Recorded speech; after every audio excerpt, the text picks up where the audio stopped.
Welcome to Senior Insights. My name is Cynthia, and today I'm going to talk to you about my impressions of the Telephone Museum that Ann and I went to see yesterday. I'm not going to tell you about the Telephone Museum. I am going to tell you about the people that I saw in the Telephone Museum and what my impressions were, how I reacted to these people, and kind of what I learned, because I think we can all learn this, because I don't think that probably we realize what we're like all the time.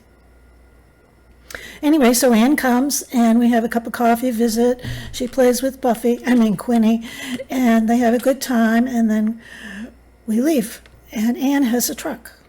Now, Ann has been born and bred in Maine. All Mainers love trucks. Well, I shouldn't say all Mainers. I wasn't born and raised here, so I'm an outsider. I'm from away. That's what they call us, from away. Anyway, she's got this truck. I go up to the truck and I say, "Wow, this is really loud. It sounds like like we were in a race. Like, you know how those teenagers get at the stop sign when we were kids? I don't think they do it now. We used to rev the engine, and that's what it sounded like.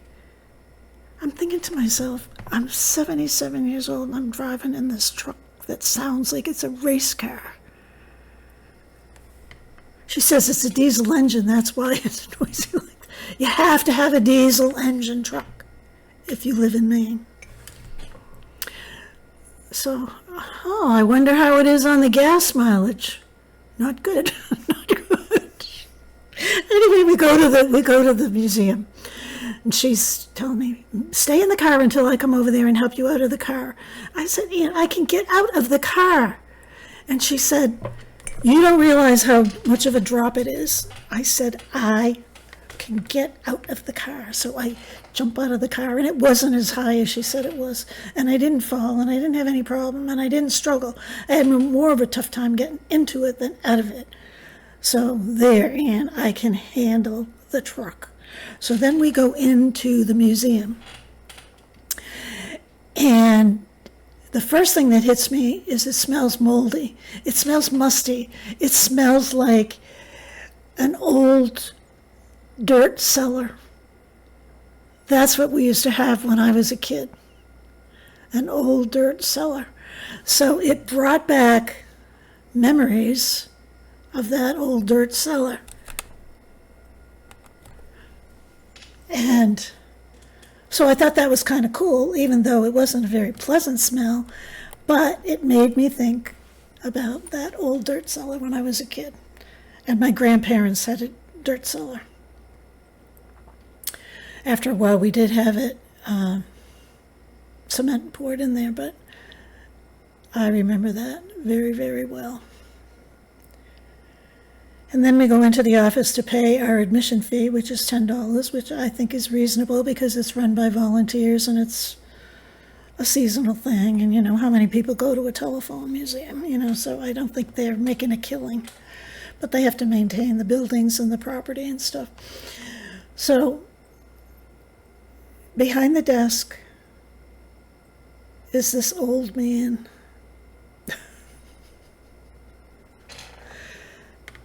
He was elderly. I was surprised. I would say that he was 89 and above, and I believe that he was in his 90s. I can't believe he was any younger than that. And I said to myself, "Isn't he cute? Oh, he's adorable." That's what I'm saying to myself about this poor man who's running this museum. Isn't he cute? Now, is that a put down? Is that I don't know. I've been thinking about it because people call me cute and I love it. I say to myself, no one's ever called me cute before. Gee, I must be cute. So there's a part of me that likes that, But then there's another part of me that says, maybe what I was thinking was not really in a positive way. I don't know. Well, I was saying he's cute, he's adorable. Well, that's what you say to puppies and what you say to newborn babies, not 90-year-old people. I don't think. Tell me what you think about that. When I worked in healthcare and in nursing homes, we tried to treat people with dignity and respect, and we were not allowed to call them honey or sweetie or anything. So it just raised my consciousness about, is that a good thing? Is it a bad thing? Is it an okay thing? Is it what? Does it depend on the person that you're saying it to? Does it depend if the person doesn't even hear you saying it, like me when I said that to him? Then we go on the tour, and he brings out the tin cans with the string. And Evie will relate to this because she just did a video the other day about things we used to play with. One of them was making telephones with the tin cans. Well, that was one of the first telephone things. So he encourages us to try it out. Now, remember, there's only 4 of us. I don't think I told you about that other couple. There's another young couple in the museum, and they're an attractive couple. Obviously, they're newly married. Maybe they were on their honeymoon, I don't know, but they're from Florida. Here they are in this little podunk town in Maine at a telephone museum. Who the heck would want to go to a telephone museum on your honeymoon? But anyway, they were there, and she was excited about it, and he was delighted that she was excited. And I thought, that is really cool. Then I thought, remember when we used to be like that? Do you remember having a relationship, maybe with your future husband, where you couldn't keep your hands off each other? Where you were delighted because they were happy or they were enjoying something? How wonderful that felt. And Anne said on the way home, she said, boy, that couple really were fond of each other, or something like that. And I thought to myself, what did she mean by that? Was that a negative thing? Was she thinking that it was inappropriate that they display their affection in a public place like that? So I thought about that. And I decided that no, I didn't think that it was inappropriate. They didn't do any body slams up against the columns holding up the building. They didn't do any kissing. They didn't do any, French kissing. They didn't do any, what do they call that? I don't know, because it's been so long. They were just loving each other. And they were enjoying each other. And they were having fun. And I thought, that's the way everyone should be. I mean, you don't have to be all over yourselves, but I didn't find it offensive. I found it kind of joyful. They were tastefully dressed. They didn't have any, they seemed my definition of what normal is. Now, everybody's definition of normal is different. But anyway, so there's the young couple. So we get through this introduction to the tin cans. Another couple joins the tour. So we have to go through the admission process. He's the only man in the place. We have to go through the admission process, and we have to explain what we've already done on the tour. Now, this is a couple who is definitely retired. He was retired from a telephone company, and today is his birthday, so she wanted to bring him to the telephone museum to see the telephones. He didn't look like he wanted to be there. And he was hard of hearing. but he had a grumpy old face on him. And she did all the talking. It was just so interesting. He looked like he was miserable. That's the way he looked. She was having a ball because she thought she was doing something for him. But she was talking about her grandparents, how they had the wooden phone on the wall and how it worked and all that. I didn't pay attention to any of that stuff because I was paying attention to how these people were. The husband is quietly looking around the museum. He's not paying attention to the guide, Bob. So we get to the switchboards, and Bob is explaining the switchboards. Now, Bob talks very slow and very quiet. So I can't hear Bob. The deaf guy who just came in can't hear Bob. And now there's another couple in who's standing in the doorway, and he's saying, I can't hear anything. I can't hear anything. So here is cute Bob, who is fabulous. He's running this museum. But I can't hear. The guy whose birthday it is, he can't hear. The guy who just came in can't hear. So I thought about that. And I said, well, you should know about hearing because you've had enough complaints initially with this channel that a lot of people had difficulty hearing you. And I had a couple of recent complaints this week about people not hearing me correctly. So I should pay attention to how I feel. I'm going to share with you how I felt. I felt really frustrated. I felt really irritated. Like, why can't you speak louder, you cute thing? This is what I wasn't that bad. I'm exaggerating. You know that I exaggerate. But I was frustrated because I was sort of interested. But he made the decision for me because I couldn't hear. And neither could two other people. So what are they going to do when they go out and share about their telephone museum experience? They're going to share that they couldn't hear a thing he said. And that'll be the end of other people in their acquaintance going to the museum. Because we were all elderly people in that museum except for that young newly married couple. I'm going to say they're newly married.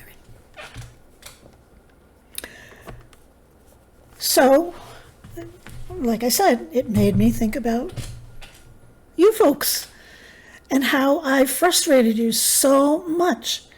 There were so many people that were frustrated with my audio, and there were people that were coming to my defense, and I'm getting irritated because I'm sick of hearing about it because I feel like I've done everything in my power to fix it.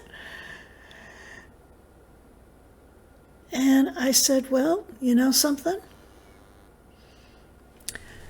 Maybe somebody came to this channel, Senior Insights, and couldn't figure out what I was saying and never came back. And maybe those loyal people who wanted to be here and kept trying, and sometimes they're still trying.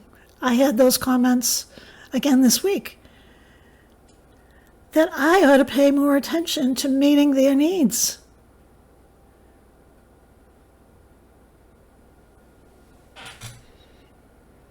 Because I found it frustrating, whether it was a cute little old man or whatever. It was no excuse for me not being able to hear. So there. he needed a microphone. You know, one of these handheld ones. So anyway, did I tell you about the couple who it was his birthday? Yeah, I told you about them. So then another couple comes in, and he's standing kind of by the doorway. He doesn't look like he wants to be there either. The faces that people wear when they're in public, he couldn't crack a smile if somebody gave him $1 million. I don't think he would have been happy. He just radiated irritation and not wanting to be there. Now, see, I was irritated, but I don't believe that I conveyed that. I acted like I was interested. I tried to look like I was paying attention, even though I couldn't hear a word he said. But this man, I don't know if it was because he couldn't hear, but he was just grumpy. And his wife had a sourpuss too.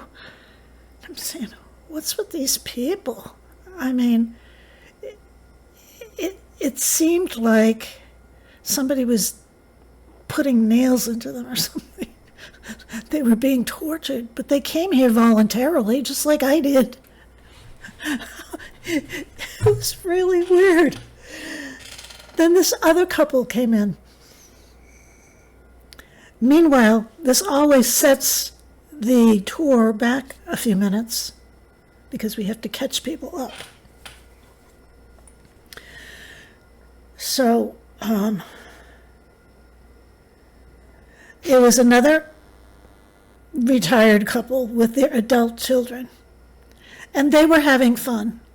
You could tell they were having a difficult time hearing, but they were enjoying it, and they didn't radiate discomfort or frustration or anything like that. But the young woman, the happily married woman so far anyway, she volunteered for all of the demonstrations because no one else would come. You know how they call someone up on the stage and no one goes, no one wants, so then they pick one? Well, they didn't have to pick her. She would just volunteer. She was so cute and so happy and so willing to do it. She was the youngest one there. She was the happiest one there. Her spouse was the next happiest one there. He loved watching her. He was enjoying every minute of her enjoying things, and he was enjoying things too. He was asking questions. He was genuinely interested in what was being shown, the switchboards, how they work, all that. So she did the demonstrations. Meanwhile, I'm getting restless because Bob talks slow and low. And I'm saying, come on, get on with this. There's a whole big building here that we have to see, and we have to listen to you. So Ann and I kind of went on our separate ways, and we took pictures and stuff, and then we eventually left. So we didn't stay for the end of the tour, but we saw the whole museum, and I will share those pictures with you. So I got a lot of things out of that visit, and I was really very proud of the fact that Bob, was using the credit card thing, terminal. It was one of those brand new ones, you know. It's all digital, and it's all ask you how much you want to leave for your tip and stuff. And he was running this whole museum himself, and he probably curated all the stuff and collected all the stuff. So I came home, and before I recorded this video, I said, well, if Bob can do it, I can do it. And so I had purchased a new keyboard and mouse, a wireless one, because I was getting frustrated with mine. So I said, I'll just install it before I do my video.